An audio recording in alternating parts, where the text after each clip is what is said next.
You are not fooling anybody when you say that what happened was a natural disaster. You're lying. It was not an earthquake. It wasn't a typhoon.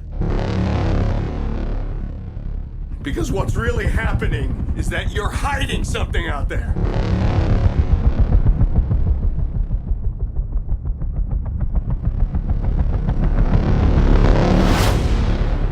And it is going to send us back to the Stone Age.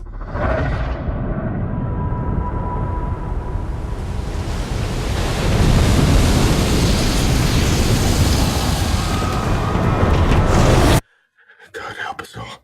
Godzilla, history's greatest monster, is back for the first time since 1998 in Gareth Edwards' new film. Starring Aaron Taylor Johnson, Bryan Cranston, Elizabeth Olsen, Ken Watanabe, and the titular Godzilla. This review will have some minor spoilers, so if you're cautious about that, you might just want to steer clear now. Nick, what are your thoughts about the film? I really liked it. I mean, it was good for what it was, which is a big monster movie.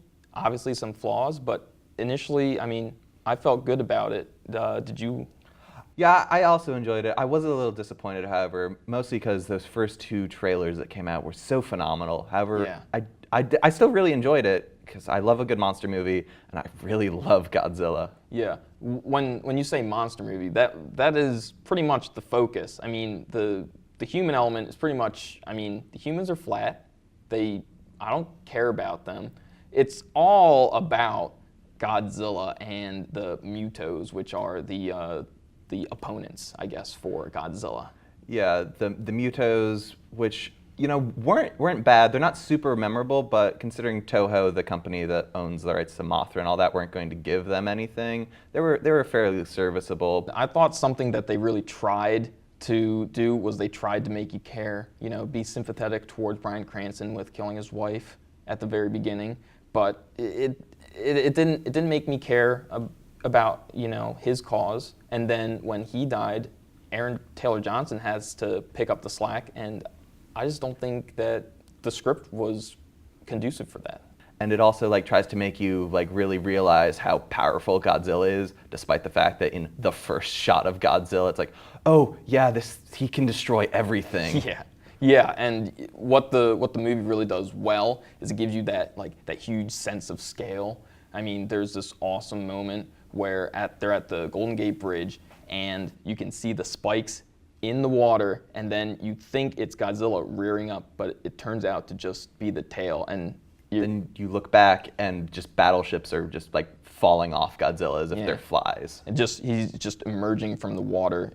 It was a great moment, and that's really where the movie just had its strength, was towards the last half when Godzilla is fighting the Mutos in San Francisco, tearing down buildings, breathing fire. I mean, my God. And also those moments where you maybe get 5 lines of human dialogue in between shots of monsters fighting. Exactly. At that point, they just realize that we don't care about any of these characters. Right. Unfortunately, it didn't lead up to the emotional climax they were trying to achieve. I mean, Aaron Taylor Johnson and Elizabeth Olsen are reunited with their kid, Sam, and it's supposed to be very heartwarming, but it wasn't. I didn't feel anything. So, on the infamous Pretentious Film Majors 5-star scale, what would you give Godzilla? I'd still give Godzilla a 4 just because of how amazing the Godzilla fight scenes are and the scale of everything, and it is an incredibly pretty movie just to look at and watch and just bathe in. Right. I'm going to go a little lower. I'm going to give it a 3.5 out of 5. The lack of characters that you care about is kind of a big subtracting point on me. But the last half hour with the monster just fighting was, for lack of a better word, Godzilla-rating.